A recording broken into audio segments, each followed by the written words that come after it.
उसका जीवन इतना आसान नहीं था। गलियों में कंचे खेलने की उम्र में जब पिता का साया सिर से उठ जाता है तो हंसता खेलता बचपन खत्म हो जाता है। ये कहानी उसी बच्चे सौरभ की है। पिता के बाद माँ बहनों की जिम्मेदारियां निभाने में सौरभ का बचपन बहुत पीछे छूट गया। सौरभ की माँ दमयंती उसे अक्सर समझाती रहती, बेटा अभी तेरे खेलने खाने की उम्र है और तू मजदूरी करने लगा। मैं कुछ काम ढूंढ लूंगी, लेकिन तू अपने नन्हे कंधों पर इतना वजन मत डाल। माँ, मेरे होते हुए आप काम करोगे? मुझ पर लानत है। मेरे रहते आपको चिंता करने की जरूरत नहीं है। और ये माही और गिन्नी स्कूल नहीं गई क्या? अरे जब देखो धमा चौकड़ी मचाती रहती हैं। भैया, आप तो पिताजी की तरह डांटते हो, हमें स्कूल भेजते हो तो खुद क्यों नहीं जाते? सौरभ सोचने लगा। मैं तुझे कैसे बताऊं मेरी बहन, पढ़ने का मन तो मेरा भी बहुत है, लेकिन मैं पढ़ूंगा तो फिर तुम्हें कैसे पढ़ा पाऊंगा? और घर का खर्च, हो सकता है भूखे मरने की नौबत आ जाए। पिताजी के बाद माँ अक्सर बीमार रहने लगी हैं और इस हालत में वो काम करें? नहीं नहीं, मेरे होते हुए तुम्हें कोई दिक्कत नहीं होने दूंगा मैं। सौरभ मजदूरी करने गया।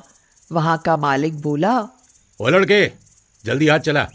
1 घंटे में ये सारा मलबा बाहर गिर जाना चाहिए। डाल रहा हूँ मालिक, सांस फूलने लगी इसलिए थोड़ा रुक गया था। जरा सांस ले लूं फिर डालता हूँ। अरे जब मेहनत का काम नहीं कर सकता तो क्यों आया यहाँ? इससे तो घर बैठ। जा जा यहाँ से, किसी और मजदूर को बुला लूंगा मैं। मालिक ने सौरभ को वहां से भगा दिया। अब सौरभ का मन बेचैन हो उठा कि काम नहीं रहा तो घर का खर्च कैसे चलेगा। यह सोचकर वह दुखी हुआ। दमयंती बोली, क्या हुआ सौरभ, आज इतनी जल्दी कैसे आ गया और इतना उदास क्यों है बेटा? माँ, मैं बहुत कमजोर हो गया हूँ, इसलिए मेहनत का काम नहीं कर पा रहा हूँ। सांस फूलने लगती है और आज मुझे मालिक ने भगा दिया, पैसे भी नहीं दिए। दमयंती की आंखों में आंसू आ गए। वह उसके सिर पर हाथ फेरती हुई बोली, तू किस्मत का बहुत कमजोर है सौरभ, वरना 15 साल की उम्र में कौन मजदूरी करता है। अंदर से माही और गिन्नी दौड़ती हुई आईं और बोली, माँ, भैया, ये देखो हमारी मुर्गी ने अंडे दिए। तुम अभी भी मुर्गी से खेल रही हो? जाओ पढ़ाई कर दो और ये अंडे वहीं रख दो। नहीं भैया, हमें इसका आमलेट खाना है। कैसे समझाऊं तुम्हें? आमलेट बनाने के लिए घी तेल चाहिए, आमलेट पानी से नहीं बनता। माही जो अभी बहुत छोटी थी वह बोली, पानी से ही बना दो माँ, लेकिन हमें आमलेट खाना है तो खाना है। सौरभ उनकी बातें सुन रहा था। वह भी अच्छे से जानता था कि आमलेट पानी से नहीं बनता, लेकिन छोटी बहनों की ख्वाहिशों को वो कैसे मरता हुआ देखता। वह बोला, माँ चलो आज पानी से ही आमलेट बनाकर देखते हैं। सौरभ, तेरे पिताजी क्या गए, तू तो बहनों के चक्कर में पगला गया है। चलो मैं ये अंडे उबाल देती हूँ। सौरभ ने दमयंती के हाथ से अंडे लेकर कहा, माँ, इंसान के हौसले ही उसे नई राह दिखाते हैं। लाओ ये अंडे मुझे दो, मैं आज पानी से ऑमलेट बनाता हूँ। क्या होगा, ज्यादा से ज्यादा बिगड़ ही जाएंगे ना। कोई नहीं, हमारी मुर्गी फिर से अंडे देगी। सौरभ ने आमलेट बनाने की तैयारी करी और बर्तन में घी तेल की जगह पानी डाला। फिर अंडे में सब सामान मिलाकर डाल दिया।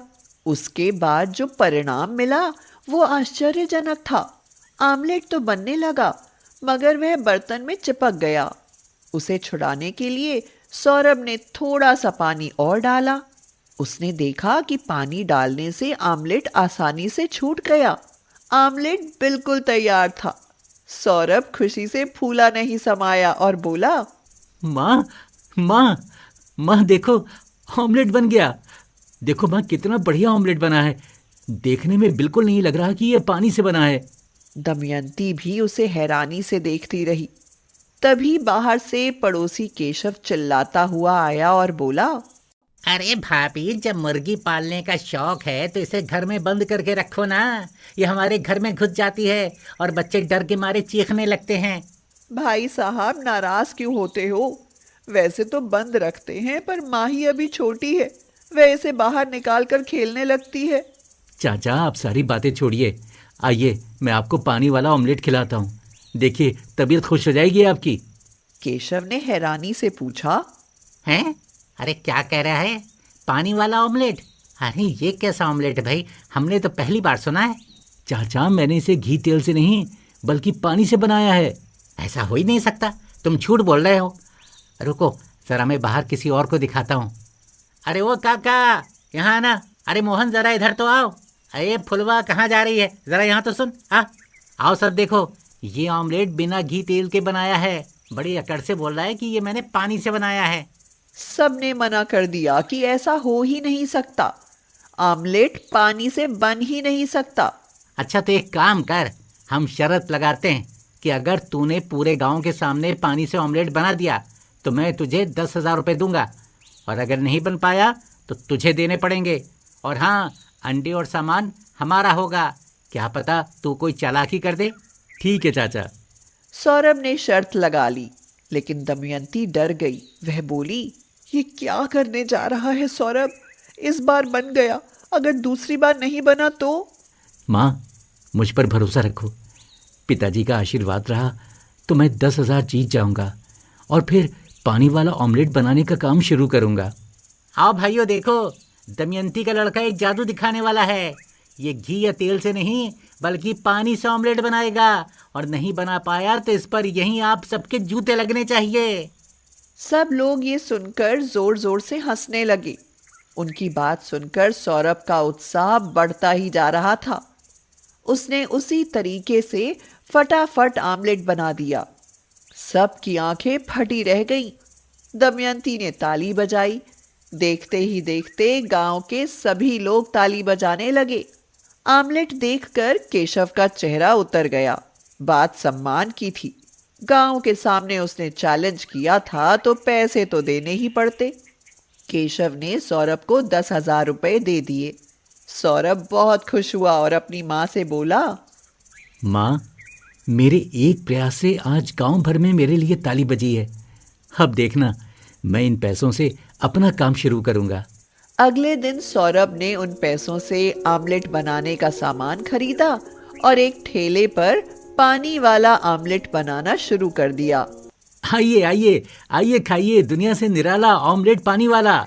तो ग्राहक हैरानी से पूछते, हाँ ऑमलेट पानी वाला, ये कैसा होता है भाई? खाओगे तभी तो जानोगे, वरना मेरी बात झूठ मानोगे। सौरभ अपनी बातों से ग्राहकों को लुभाता और स्वादिष्ट आमलेट बनाकर खिलाता।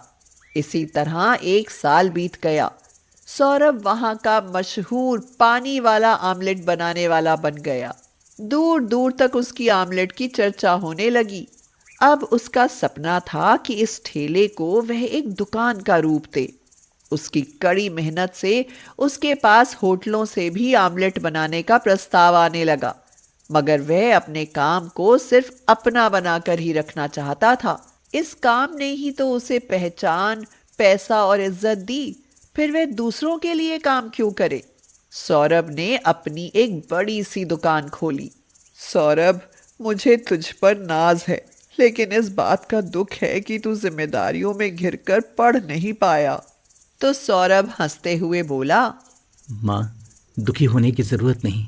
आपने देखा नहीं, बड़े बड़े पढ़े लिखे लोग मेरा बनाया हुआ ऑमलेट खाने के लिए प्लेट लिए घंटों लाइन में खड़े रहते हैं। मेरी सफलता उनसे बहुत बड़ी है माँ, आप मन छोटा ना करें। मैं अपनी इस पानी वाले ऑमलेट की सफलता से बहुत खुश हूँ। कहीं ना कहीं पिताजी भी ये सब देखकर बहुत खुश हो रहे होंगे।